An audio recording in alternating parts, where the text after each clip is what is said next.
That war stopped. Nobody else could have done that.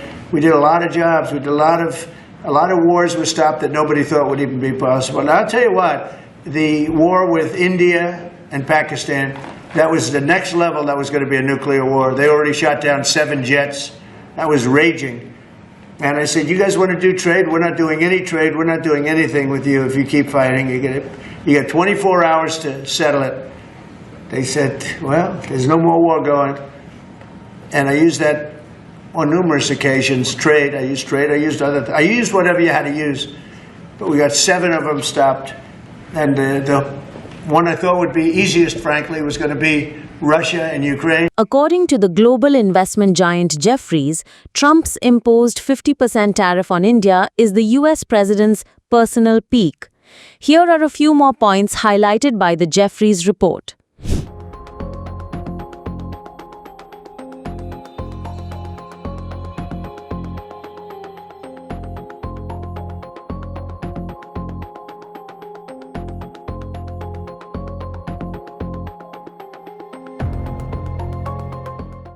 Another reason pointed out is the Nobel Peace Prize which Trump was hoping to receive. The agriculture sector, which India is not willing to open for imports as it would impact the agriculture workforce.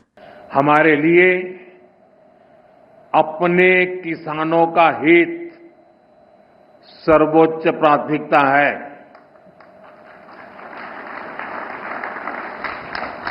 Bharat अपने किसानों के, पशुपालकों के और मछुआरे भाई बहनों के हितों के साथ कभी भी समझौता नहीं करेगा.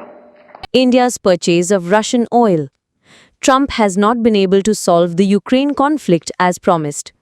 Jefferies points to the issue as a classic example of a conceptual vacuum which may not work in America's favor.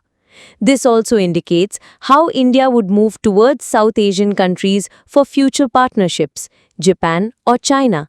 Jefferies terms 50% imposed tariffs as draconian in nature. But maybe the most important of all, India and Pakistan. And that wasn't whether or not they may someday have nukes like we're talking about in the Middle East, like we're talking about with Israel and Iran. This is they have nuclear weapons.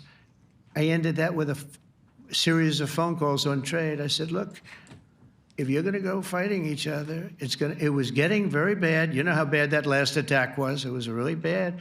If you're going to go fighting each other, we're not doing any trade deal. No, you have to do a trade deal. I said, we're not doing any trade deal. And in fact, I had the general, who was very impressive.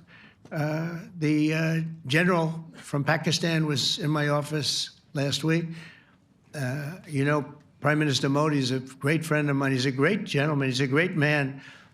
And I got them to reason. I said, we're not doing a trade deal if you're going to fight. And if you're going to fight each other, we're not doing a trade deal. And you know what? They said, no, I want to do the trade deal. We stopped the nuclear war. Go ahead. More for it's like, if you take a look at what we just did with Pakistan and India, we settled that whole thing. And I think I settled it through trade. We're doing a big deal with India. We're doing a big deal with Pakistan. And I said, what are you guys doing? You know, somebody had to be the last one to shoot. But the shooting was getting worse and worse, bigger and bigger, deeper and deeper into the countries.